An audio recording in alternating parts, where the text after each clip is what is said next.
क्या हत्या के हर मामले में धारा 302 लगाना जरूरी है? अच्छा, ये हत्या होते हुए जो जिस हिसाब से जो हथियार पुलिस अपनी कस्टडी में लेते हैं वो न्यायालय के पास रहती है कि पुलिस के पास रहती है? समाधान जी, हम आपसे ये जानना चाह रहे हैं, पूरे भारतवर्ष में ऐसा कौन सा मशहूर केस हुआ जिसका आप उदाहरण दे सकते हो? देखो, सबसे पहले मैं आपको एक ही उदाहरण दूंगा। ये पंतनगर पुलिस स्टेशन में एक डायमंड मर्चेंट था, उसकी मर्डर हुई थी और उसकी मर्डर करने का प्री प्लान ये सब इंटेंशनली हुआ था। वकील साहब, मुंबई शहर में हमने सुना है कुछ दिन पहले वहां की एक बीएसटी बस से दुर्घटना हुई थी, उसमें कई लोगों की जान चली गई थी। वो फिर मामला किस मुकदमे के तहत दर्ज हुआ, आप जानते हो इस बारे में? क्या आज के युवाओं को आईपीसी की जानकारी होनी चाहिए? आज के युवा को आईपीसी की जानकारी के बदौलत नया जो लॉ आया है बीएनएस, जो आईपीसी को कनेक्टेड है, उसकी जानकारी होना बहुत जरूरी है। आप कानून के छात्रों या युवाओं को क्या संदेश देना चाहते हैं? मैं कानून के छात्रों को और युवाओं को यही संदेश देना चाहता हूँ।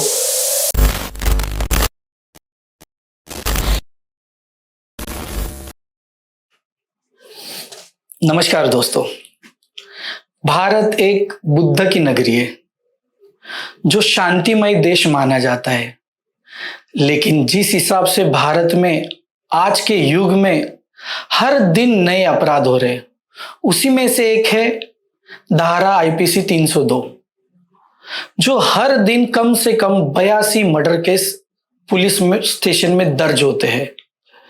तो जानते हैं हम इसी के मामले में एडवोकेट समाधान सुलानी जी से, और एनबी पॉडकास्ट के माध्यम से हम पूरे भारतवर्ष में बताना चाहते हैं कि आईपीसी 300 धारा क्या है। नमस्कार। नमस्कार समाधान जी, कैसे हो आप? बहुत बढ़िया हो। समाधान जी, आप ये वकालत कभी से स्टार्ट किए? 2005 से वकालत में बंबई में चालू की हुई। अच्छा, आपका ये सफर वकालत का किसने शुरुआत करके दी?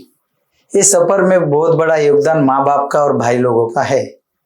उनके बदौलत उन्होंने बताया कि समाज में अपना प्रतिनिधित्व करना वाला समाज का कोई बंदा चाहिए, इसके लिए मुझे चुना गया। इसीलिए मैं वकालत में मेरे समाज को और लोगों को न्याय देने के लिए मैं वकालत चालू की। आपने वकालत करते समय ऐसी पहली कौन सी केस ली जिसमें न्याय मिला? सबसे पहले मैं आपको बताऊंगा, पंतनगर पुलिस स्टेशन का एक चोरी का केस था। वो केस में आरोपी को बेवजह से फंसाया गया था।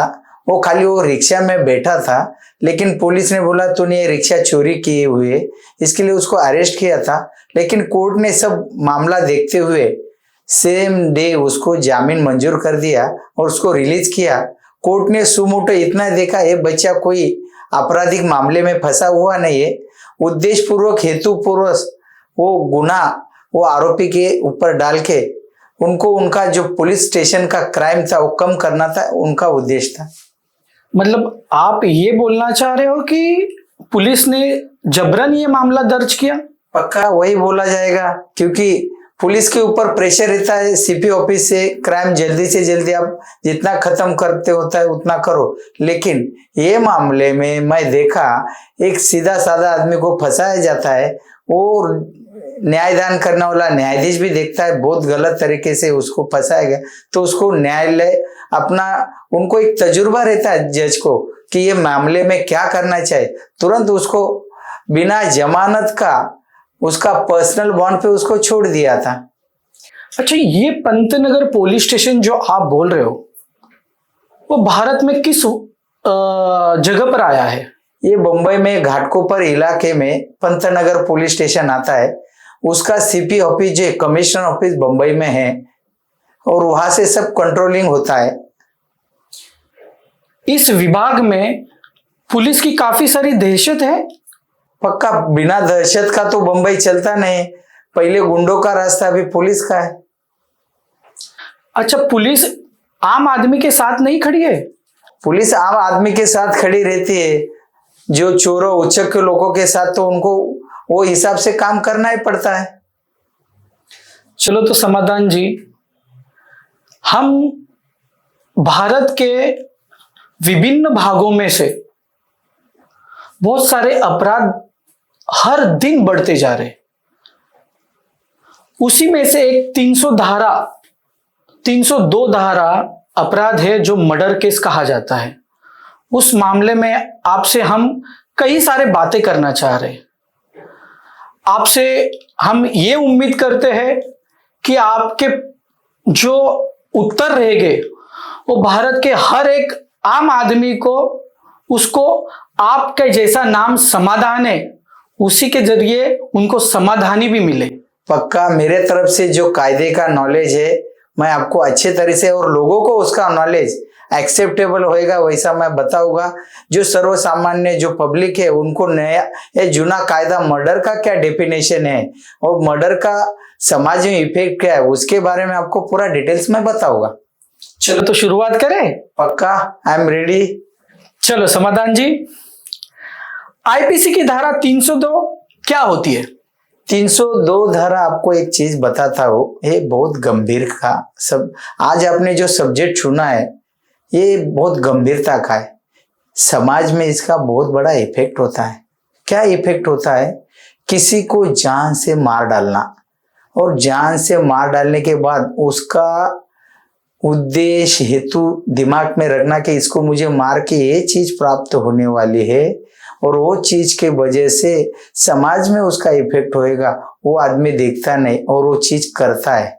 अभी मर्डर करने का कौन सा भी तुम उसको हत्या बोला जाता है। हत्या करने का उद्देश्य हेतु क्या रहता है? आरोपी को कोई चीज मिलाने के लिए, और कोई चीज नहीं मिलता है तो उसमें फिर प्री प्लान करके नहीं ये चीज करने के बाद उसकी हत्या हो जाएगी तो ये सब चीज मुझे प्राप्त होगी, वो उद्देश्य और हेतु रख के वो किया जाता है।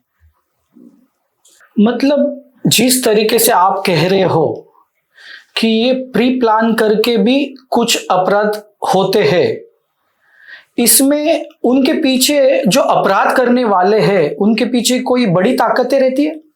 बिना ताकत का इतना बड़ा क्राइम करने का कोई सोचता भी नहीं है। आज के जमाने में जो भी ये क्राइम करता है ना, उसके पीछे कोई ना कोई मास्टरमाइंड रहता है, और ये सब मास्टरमाइंड करवाता है। मास्टरमाइंड का उद्देश्य हेतु ऐसा रहता है कि कोई चीज प्राप्त करने के लिए ये सब चीज किया जाता है।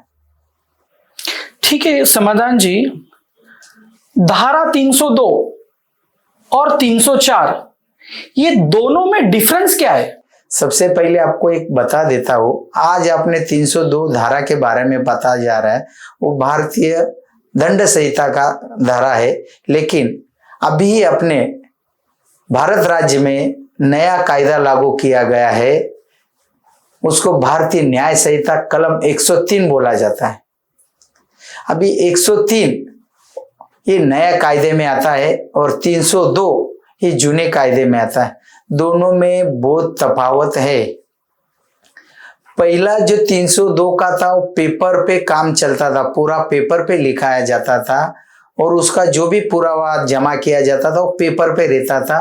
अभी नया धारा जो है 103, ये धारा में तुम्हारा पूरा जो भी डॉक्यूमेंट्री एविडेंस है वो टेक्निकल एविडेंस माना जाता है, लेकिन जो भी दस्तावेज प्राप्त किया जाता है उसको मास टेलीकम्युनिकेशन के माध्यम से जोड़ा जाता है। आपको एग्जाम्पल के तौर पे बताया जाता हो, इसका जो पंचनामा किया जाता है, अभी जिधर ये वाकया होता है उधर जो पंचनामा किया जाता है उसका बाकायदा शूट करके उसको पेन ड्राइव में लिया जाता है, कि उसका रीजन है पेन ड्राइव में लेने का।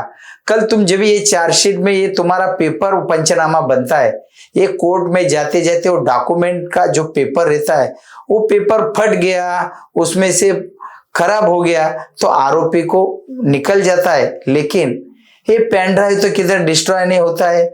इसका डेफिनेटली यूज होकर आरोपी को सजा कैसे लगनी चाहिए उसके ऊपर बहुत अच्छे तरह से ये केंद्र सरकार ने जो कायदे में अमेंडेड किया है उसके लिए किया है। आरोपी छूटना नहीं चाहिए, उसको उसकी सजा मिलनी चाहिए, ये उन्होंने इंटेंशन रख के किया हुआ है।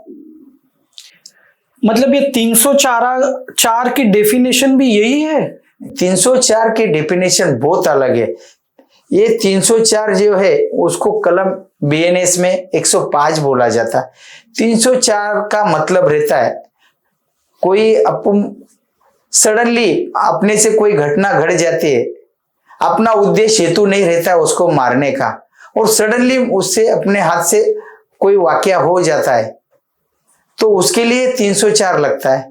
अभी 304 लगने के कोई भी उसमें भी वापस गवर्नमेंट ने 100 जो कलम बताया गया है उसमें भी अलग अलग तरीके से अभी अमेंड किया है। अभी अमेंड करने के लिए कैसा रहता है, जब भी 304 तुम लगाते हो और उसको 105 में गिना जाता है आज के डेट में। 105 का मतलब है आपको मैं बताया कि किसी को मारने का उद्देश्य हेतु नहीं रहता है और मारा जाता है। वो आदमी सडनली हो जाता है, दो पक्ष बैठे हैं कोई होटल में बातें कर रही है, सडनली बातें हुई, उसने उठाया चाकू मार दिया, लेकिन उसका उद्देश्य हेतु नहीं था, वो सडन प्रोवोकेशन में हुआ है। उसके लिए उसको 302 में कन्वर्ट नहीं होता है, वो 304 में कन्वर्ट किया जाता है और नया कायदे में 105 में कन्वर्ट होता है। आज के युग में ये भारतीय संविधान में जो नया कानून आया है उसमें न्याय मिलने की समय कितना है? बहुत कम समय दिया गया है। नया लॉ में बहुत कम समय, इतना कम दिया गया है, जज के ऊपर बर्डन बहुत डाला गया है, क्योंकि अपराधी को जल्दी से जल्दी सजा देना ये नया कायदा का प्रावधान है। और वही प्रावधान के ऊपर आरोपी ये क्राइम ना करे, उनका इंटेंशन ये है। केंद्र सरकार ने ये सोच के बनाया हुआ कायदा है, आरोपी ऐसे क्राइम करने के लिए डरे, उनका उद्देश्य तो वो है। क्या हत्या के हर मामले में धारा 302 लगाना जरूरी है? वो सिचुएशन के हिसाब से होता है। अभी समझो आपको मैं आपको एग्जाम्पल के तौर पे बताऊंगा। अभी मैं आपको बताया 304, 302 अलग अलग है, 103, 105 अलग।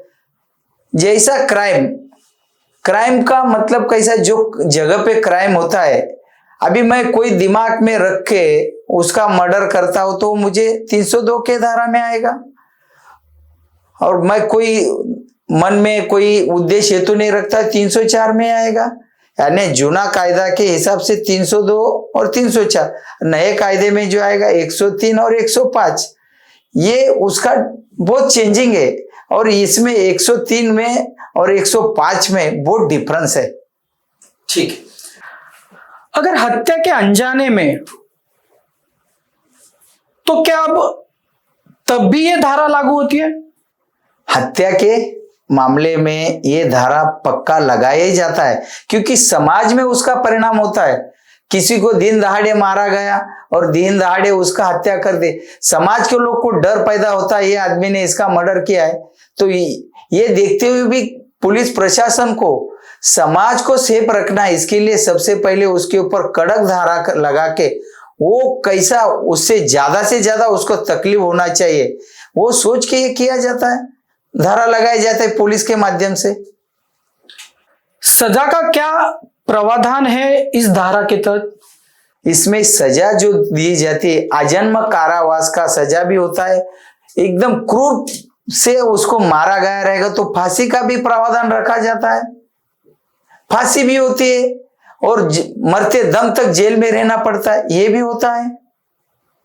लेकिन ये जब भी अगर उसके ऊपर ये केस लागू होता है, उसके ऊपर अपराध लागू होता है, तभी ये धारा लगी जाती है ना?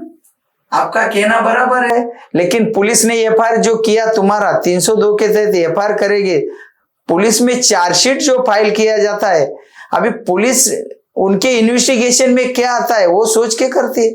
पुलिस का इन्वेस्टिगेशन पार्ट बहुत इंपॉर्टेंट रहता है और उसके ऊपर ही होता है पूरा। ठीक है समाधान जी, पुलिस जांच में हत्या साबित करने के लिए क्या क्या सबूत जरूरी है? बहुत बढ़िया आपने जो सवाल पूछा है, ये सर्वसामान्य लोगों को इसका कुछ नॉलेज नहीं है। आज आपने जो बताया ये आज लोगों तक पहुंचना भी बहुत आपके माध्यम से पहुंच रहा है। हत्या के मामले में पुलिस जो जांच करती है, वो जांच का इंटेंशन रहता है वो आरोपी को कड़क से कड़क, ज्यादा से ज्यादा सजा मिले और समाज को उसकी सीख मिलने का उद्देश्य रहता है। उसका प्राइमरी इन्वेस्टिगेशन जब भी चालू करते, ये हत्या का उद्देश्य हेतु क्या था और ये साध्य करके उसको क्या मिलने वाला था, ये बहुत इंपॉर्टेंट फैक्टर रहता है हत्या के मामले में। उसके सिवा ये केस आगे चलता नहीं। उसका उद्देश्य हेतु नहीं रहेगा, सडनली मारा जाता है तो उसमें कलम बदली होता है, तो ये सब चीज भी देखा जाता है। इसमें जूने कायदे के हिसाब से उनको पंचनामा किया जाता है। जो आई विटनेस है, जिसने ये वाकया देखा है, उनका इंपॉर्टेंट रहता है स्टेटमेंट। बाद में मेडिकल रिपोर्ट जो रहता है, वो वाकया के टाइम पे जो डेथ पर्सन है उसको किससे मारा गया है, ये चीज से मर सकता है क्या, ये सब मामले में डॉक्टर अपना ओपिनियन देते हैं और वो चीज के ऊपर वो 302 का धारा लगाया जाता है। ठीक है समाधान जी, जैसे आपने बताया मेडिकल रिपोर्ट और फॉरेंसिक रिपोर्ट ये क्या भूमिका निभाते हैं? उनकी भूमिका के सिवा ये तुम्हारा 302 के मैटर में चलने का पॉसिबल नहीं है। सबसे पहले फॉरेंसिक रिपोर्ट, आप कोई हत्या हुई है, वो हत्या में जो भी हत्यार है, हत्या का जो हत्यार जमा किया जाता है वो फॉरेंसिक को क्यों भेजते हैं? जो आरोपी है जिसने क्राइम किया है उसके उंगली के निशान, उसका खून का क्या कतरा है, वो सब देखा जाता है फॉरेंसिक में और टैली किया जाता है वो उसमें है क्या नहीं, क्योंकि वो एक गवर्नमेंट ने और अपना कोर्ट ने माना है। ये तज्ञ लोग देते हैं रिपोर्ट, जो रहता है तज्ञ लोग देते हैं, छोटे मोटे लोग देते नहीं, क्योंकि कल उसके ऊपर सजा लगती है। वो माध्यम बहुत इंपॉर्टेंट रहता है। फॉरेंसिक का रिपोर्ट पॉजिटिव है, इसका मतलब वो क्राइम वो आरोपी ने किया एक सिद्ध होता है।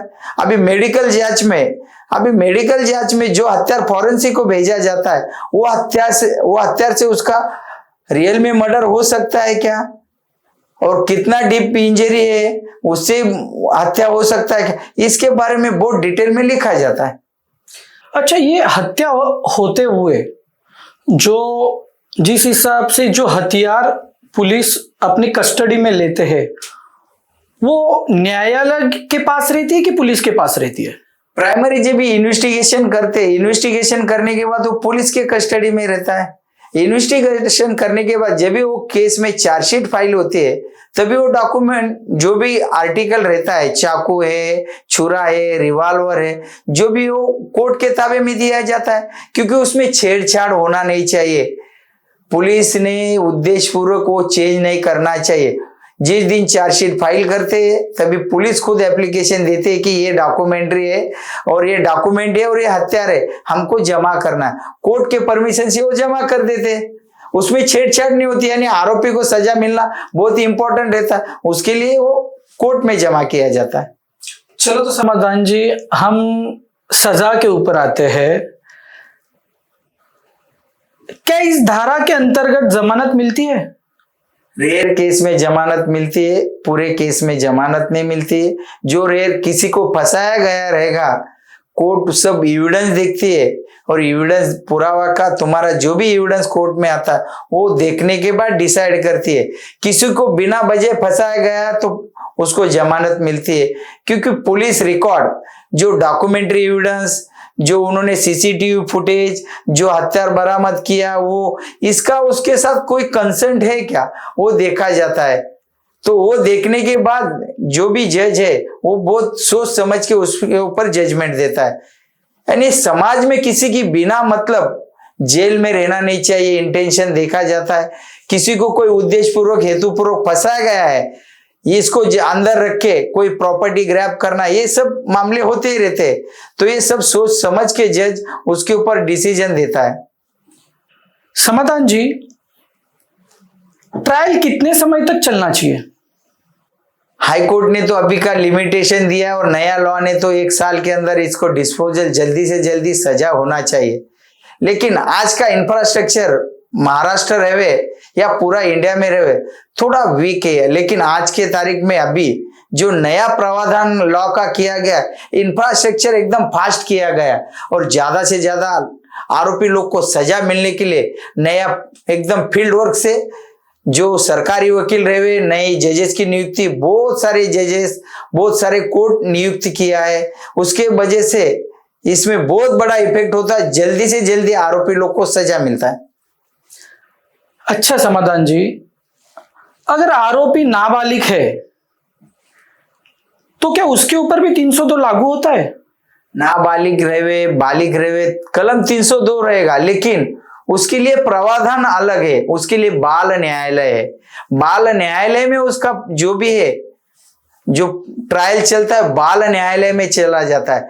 बाल न्यायालय में जो तुम 18 साल के ऊपर रहता हो, जिस वो सजा का जो प्रावधान है वो बाल न्यायालय के इसमें सजा का प्रावधान है, उसको सुधारने के लिए कोशिश करते हैं और सुधार गृह में भेजा जाता है कि ये बच्चा आगे चल के ऐसा कोई क्राइम इन्वॉल्व होना नहीं चाहिए। उसको उसका टीचिंग दिया जाता है, अच्छे से समाज में कैसा रहना चाहिए, वो हिसाब से उसको सुधार गृह में रखा जाता है। समाधान जी, मैं अभी आपसे एक बहुत अहम मुद्दे पे बात करना चाहूंगा। ये झूठे आरोप और गलतफहमियां, इसके ऊपर केस जो दर्ज होती है उसके मामले में आपसे थोड़ा सा मैं आपसे जानना चाहूंगा और हमारे प्रश्न भी है उसके ऊपर। क्या आपने कभी ऐसा मामला देखा है जहां किसी निर्दोष को 300 धारा 2 लागू हो गई? बहुत सारे मामले हैं। प्रॉपर्टी के लिए किया जाता है, प्रॉपर्टी के लिए सबसे ज्यादा किया जाता है। उनका उद्देश्य तो ये उसको मारने के बाद किलर बाहर से मंगाने का, उसका मर्डर करने का, ये भी वाकया होता है।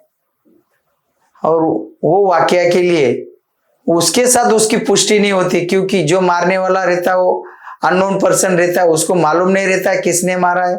शूटर आता है, मार के निकल जाता है। ये सब चीज में होता है। ये प्रॉपर्टी के लिए ज्यादा होता है। मतलब आप जिस हिसाब से बोल रहे हो, ये प्रॉपर्टी के ऊपर मामला होता है। मतलब प्रॉपर्टी तो एक आपस के परिवारों में ही होती है, तो आपसी लोग भी किसी का मर्डर कर सकते हैं। लालच बहुत बुरी चीज है। ये सब होता है लालच के वजह से। और वो जो मरने वाला उसको कोई बैकिंग नहीं रहता है, वो देखा जाता है इसके पीछे कोई नहीं, इसको अपन मार भी डालेंगे तो कुछ नहीं, बाहर के किलर को ऑर्डर देने का, और वो मार के वो अपना अपना रास्ते कल अपने ऊपर आएगा नहीं। ये सब चीज देखा जाता है। क्या इस प्रॉपर्टी के ऊपर कुछ एक परिवार में भाईचारा रहा कि नहीं? आज के तारीख में मैं इतना ही बोलूंगा, भाईचारा ये नाम के लिए है, लेकिन प्रॉपर्टी के लिए नहीं भाईचारा। हत्या की जाती दिन दहाड़े, घर में घुस के, मुझे तूने प्रॉपर्टी दिया नहीं, ये सब मामले, बहुत सारे मामले बंबई में बहुत जगह पे दर्ज होते हैं और इसका इफेक्ट समाज पे होता है। इसके लिए नया कानून का प्रावधान रखा है। ऐसे मामले में जल्दी से जल्दी गुत्थी उलझे और जल्दी से जल्दी आरोपी को सजा मिले और समाज को वो सीख मिलना चाहिए कि नहीं, ये क्राइम करने से ये आदमी इतना दिन से अंदर है, इसको कल फांसी भी हो जाएगी, आजन्म कारावास भी होएगा, वो डर पैदा होना चाहिए। इसके आगे उसका कहने का वो कायदे का उद्देश्य तो ये है। चलो, तो समाधान जी, जो ऐसे मामले होते हैं, क्या आरोपी को इंसाफ दिलाने के लिए क्या रास्ते हैं? न्यायालय के सिवा दूसरा कोई रास्ता नहीं है। न्यायालय एक ही रास्ता है जो आरोपी को सजा कायदे में रह के दिया जाता है। कोई भगवान के पास जाके या किसी के पास झोली पछाड़ के कुछ होने वाला नहीं। उसके लिए तुमको न्याय पुलिस स्टेशन में एफआईआर करना जरूरी है। वो कोर्ट में मैटर जाएगा, कोर्ट डिसाइड करेगा आरोपी को सजा देने का। उसके अगेंस्ट भी जो भी एविडेंस आता है उसके बेस के ऊपर सजा दी जाती। कोई झूठे केस में फंसने के बाद क्या आम आदमी को न्याय मिलता है? अच्छा सवाल आपने किया है। ऐसे ही मैं आपको बताया ना, झूठे मामले में बहुत लोगों को फंसाया जाता है। जिन्हें वारदात रहते, उनके पीछे के कोई मास्टरमाइंड रहता है, ये फंसा के उसको बिजी रखना, उसका कुछ काम रहेगा, उसका कुछ प्रॉपर्टी रहेगा, वो अपन ले लेने का, बाद में उसका जो बिजनेस पॉलिसी है वो आगे जा रहा है, वो रुकना चाहिए, और अपना बिजनेस डाउन हो रहा है, ये सब उसके माध्यम से किया जाता है। समाधान जी, हम आपसे ये जानना चाह रहे हैं, पूरे भारतवर्ष में ऐसा कौन सा मशहूर केस हुआ जिसका आप उदाहरण दे सकते हो? देखो, सबसे पहले मैं आपको एक ही उदाहरण दूंगा। ये पंतनगर पुलिस स्टेशन में एक डायमंड मर्चेंट था, उसकी मर्डर हुई थी, और उसकी मर्डर करने का प्री प्लान ये सब इंटेंशनली हुआ था, और इंटेंशन रख के इसका मर्डर करके इसका जो भी बॉडी था नेरे जंगल में पनवेल में फेंका गया था। पुलिस ने वो उसके बाल के ऊपर से और माथी का परीक्षण करके आरोपी को सर्च किया था, और आरोपी आज भी वो मामले में कोई किसी को जमानत मिली है, एक 8 साल से उसमें से कोई अंदर है, बहुत सारे लोग अंदर है, उसमें से 2-4 लोगों को जमानत। लेकिन पुलिस ने जो इन्वेस्टिगेशन की थी उसमें जो कोई ऑफिसर था, जो ऑफिसर का नाम लेना मैं उचित, वो जो अपना 26/11 का हमला हुआ था उसमें जो आरोपी था कसाब की जिसने चार्जशीट बनाई थी, वो कसाब की चार्जशीट जो ऑफिसर ने बनाई थी वो ऑफिसर ये इन्वेस्टिगेशन के टीम के लिए कोऑर्डिनेटर था। इसके लिए मामला इतना अच्छा उसने जो था मर्डर का एकदम प्रॉपरली इन्वेस्टिगेशन करके 8 साल वो आरोपी लोग को जेल में रखा। ये प्रॉपरली एकदम परफेक्टली कसाब की जिसने चार्जशीट बनाई वो ऑफिसर एक केस में इन्वॉल्व होके समाज में उसका एग्जाम्पल होना चाहिए, ये उद्देश्य हेतु रख के ये बनाया गया था।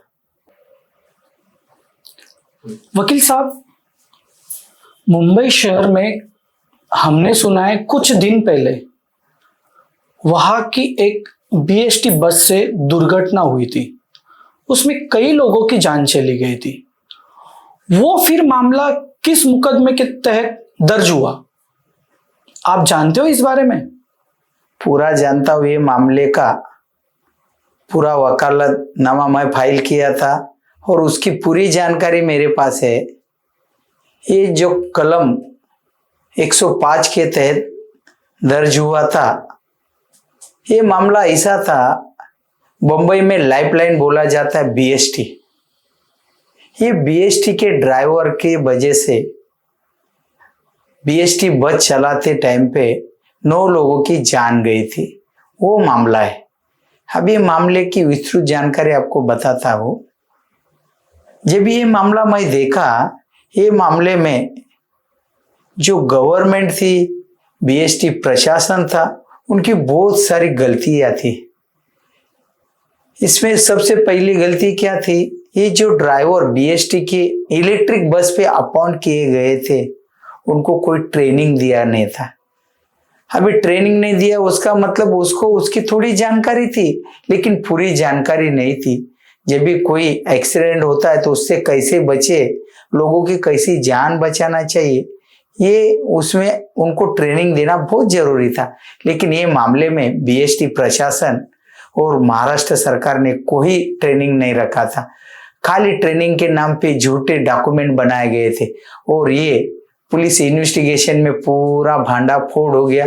तो इसके वजह से जो बीएसटी का कॉन्ट्रैक्टर था जिसने इसको अपॉइंट किया था, वो बीएसटी कॉन्ट्रैक्टर को भी आरोपी बनाया गया।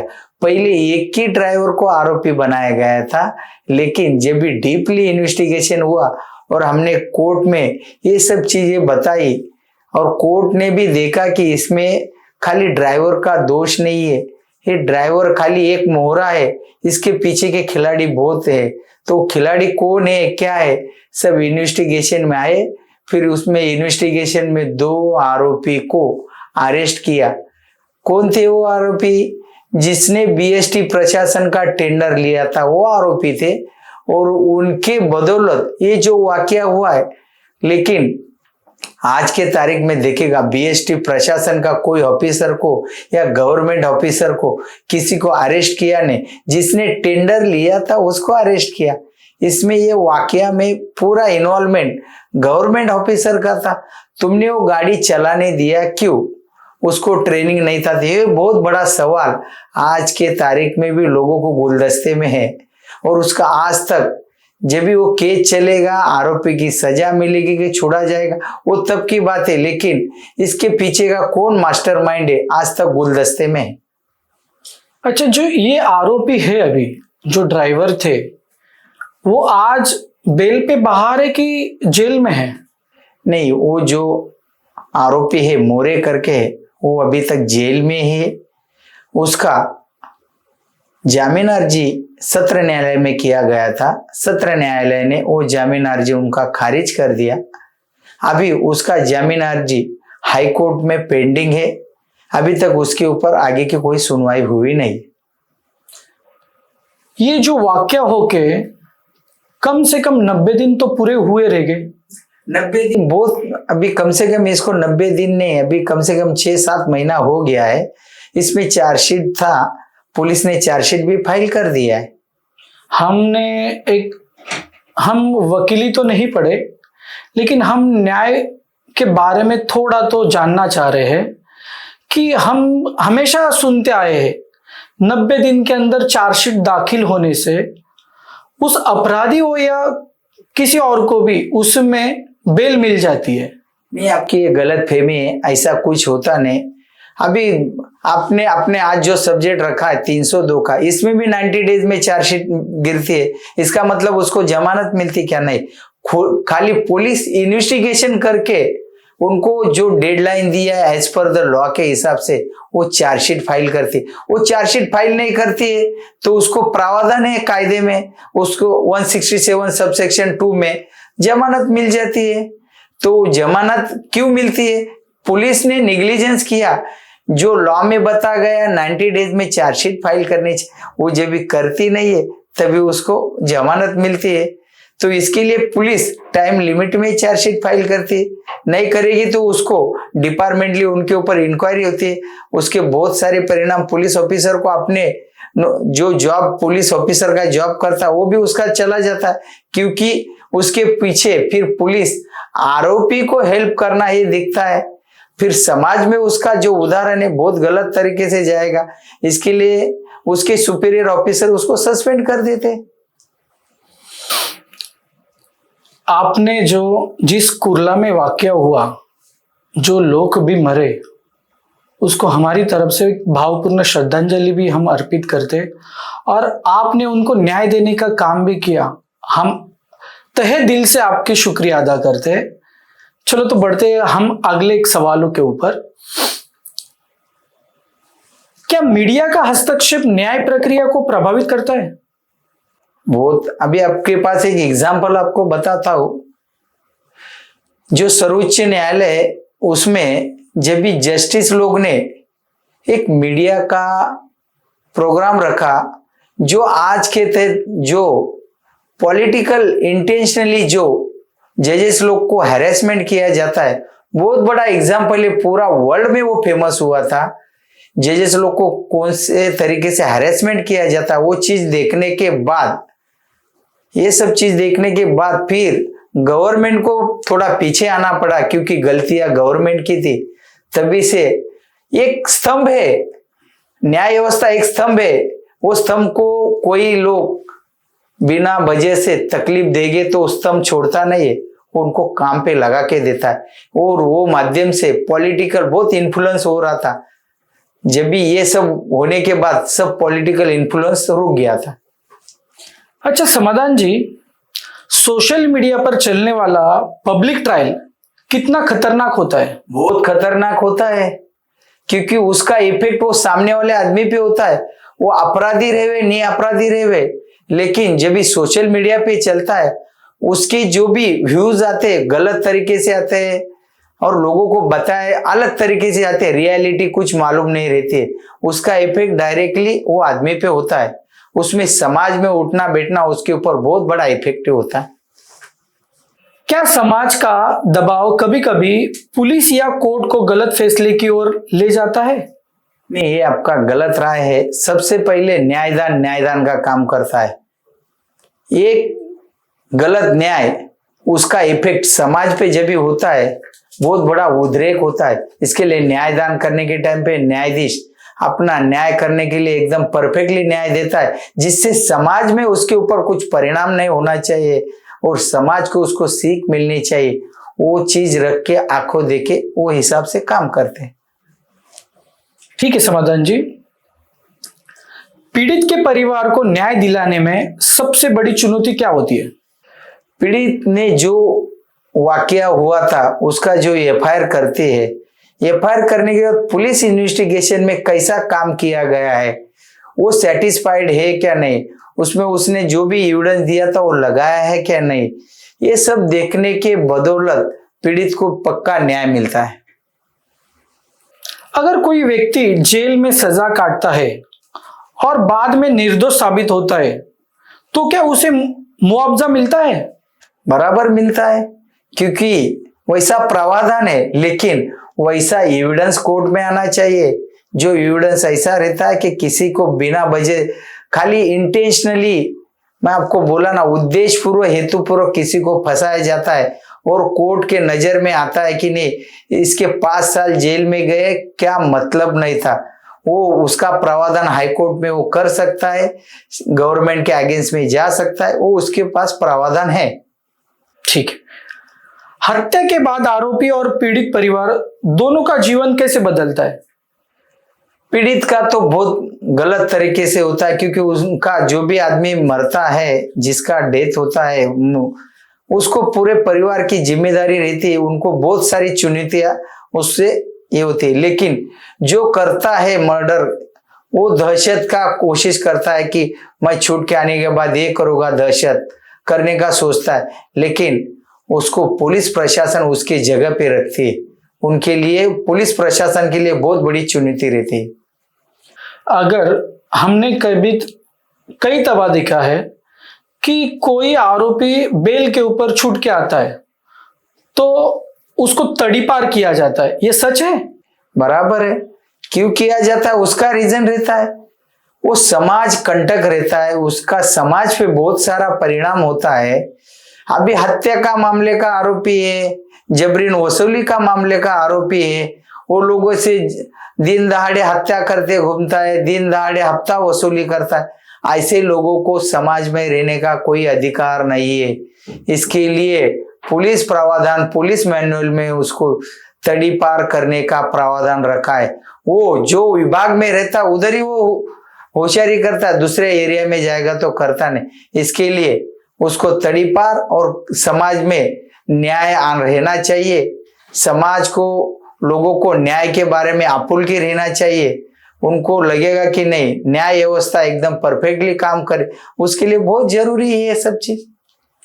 अच्छा समाधान जी, जिस तरीके से ये अपराध बढ़ रहे हैं, गुंडागर्दी बढ़ रही है, जिसमें वो गुंडा जो रहता है उसके तरफ कई युवाएं उसकी तरफ लौटते हैं, उसकी तरफ जाते हैं।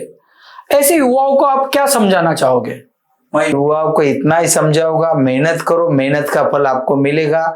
बुरे रास्ते पे जाएंगे तो बुरे रास्ते के सजा तुमको मिलेगी और तुम्हारा समाज में नाम खराब होएगा। उसके वजह से तुम्हारे परिवार को, उसको बहुत तकलीफें झेलनी पड़ेगी। इसके लिए ऐसे लोगों से 4 हाथ दूर रहना बहुत बढ़िया रहेगा। तुम्हारी परिवार की डेवलपमेंट कैसे होगी उसके ऊपर सोच करना, लेकिन गलत लोगों के साथ जाएगा तो आपके साथ गलत ही होएगा और उसका मुआवजा पूरे परिवार को भुगतना पड़ेगा। ये सब चीज से आप दूर रहना चाहिए। क्या आज के युवाओं को आईपीसी की जानकारी होनी चाहिए?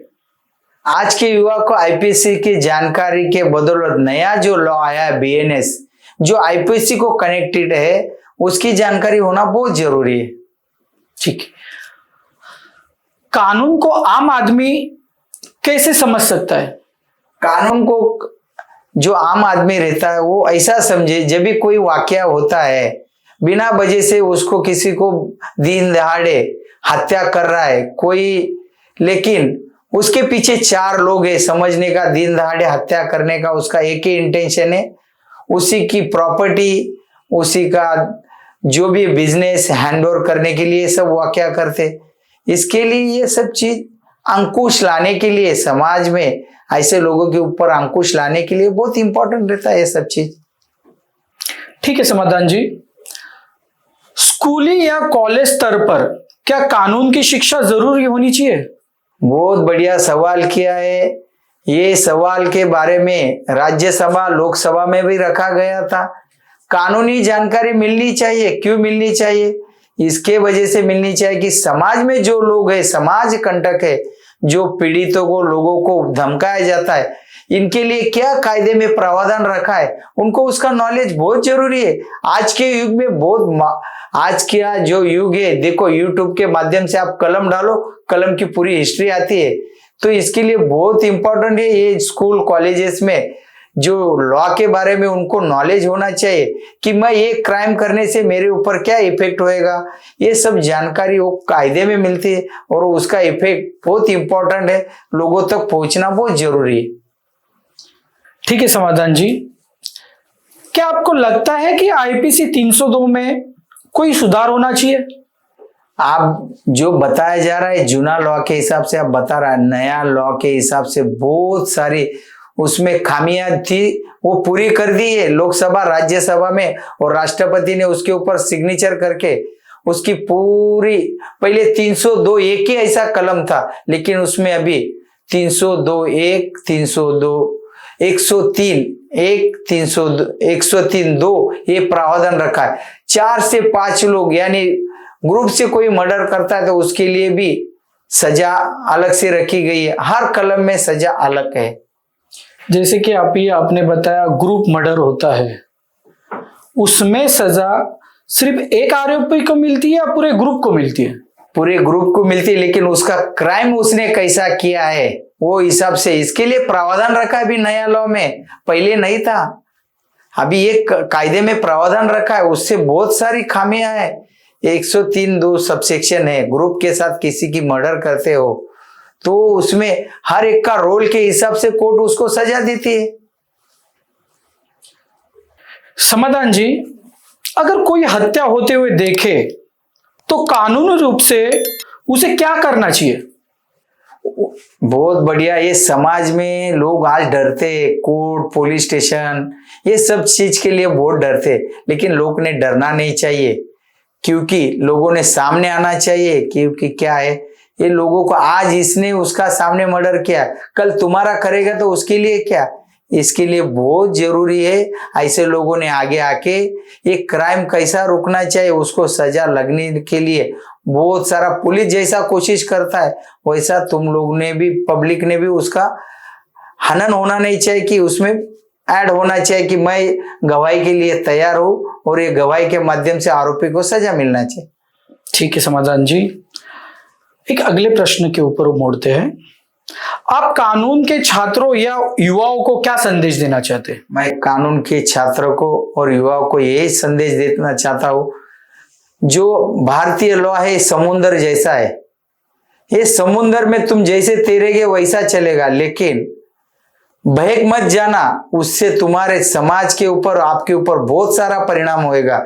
इसके लिए तुम्हारे पास जो जानकारी है, लोगों से अच्छे तरीके से बिहेव करो और कायदे का मान सम्मान रखो। जिस दिन तुमने कायदे का मान सम्मान नहीं रखेगा, उस दिन तुमको कायदे के हिसाब से कायदे से सिखाया जाएगा और इसका इफेक्ट तुम्हारे ऊपर होएगा और आगे तुम्हारी जो डेवलपमेंट है पूरी रुक जाएगी। अच्छा, तो समाधान जी, आपने काफी सारे प्रश्न का उत्तर दे दिया। हमें सारी चीजों में इसमें 302 क्या होता है और नई धारा क्या होती है काफी सारी समझाई। लेकिन मैं आपको इस अंत में, ये हमारे पॉडकास्ट के अंत में, अभी जो अंत ही चल रहा है एक हिसाब से, तो मैं उसमें आपको एक लास्ट क्वेश्चन करूंगा।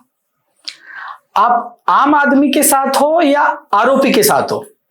देखो, बहुत बढ़िया सवाल किया है। हमारा बिजनेस वकालत का है, निरपराध को न्याय देना हमारा कर्तव्य है।